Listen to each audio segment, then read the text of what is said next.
How is the IRGC positioning itself after the war with Israel? Morning, Jennifer. Yeah, you're absolutely right. It's important to state, first of all, it's definitely been weakened, right? Top echelons have been assassinated completely by Israel. It suffered to an extent a great embarrassment in the extent to which Israel was able to dominate, particularly in the air aspect of that war.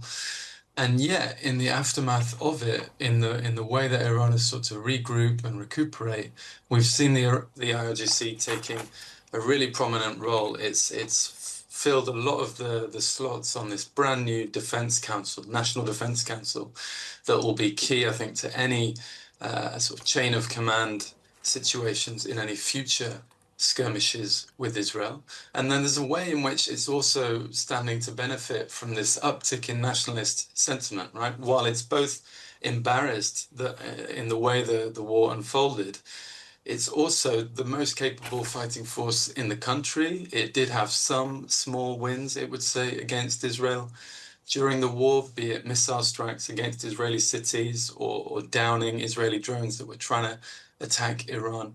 So it could also, if it plays its cards right, benefit from that uptick in nationalist sentiment as the sort of vanguard of the Iranian military in any future skirmish as well.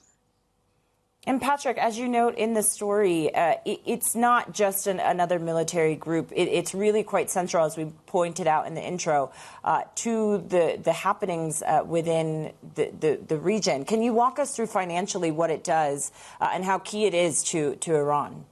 Yeah, so it's known obviously abroad as a military force. We're all familiar with those groups that it backed across the region, like Hamas and Hezbollah.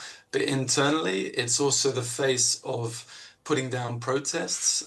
That's how many Iranians will interact with it, if at all, during daily life at those times of unrest.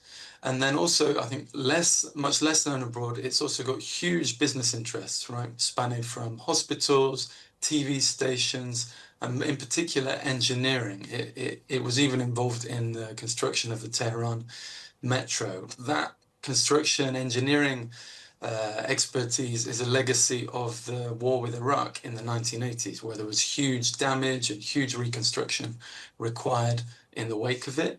Obviously, the war we've seen more recently in June was a much shorter affair, but there was a lot of damage done. And I think the IRGC will be in a pole position to be able to take advantage of that, use its engineering construction expertise to get those key contracts, and again, reassert not just its military dominance, but also its economic position in the country.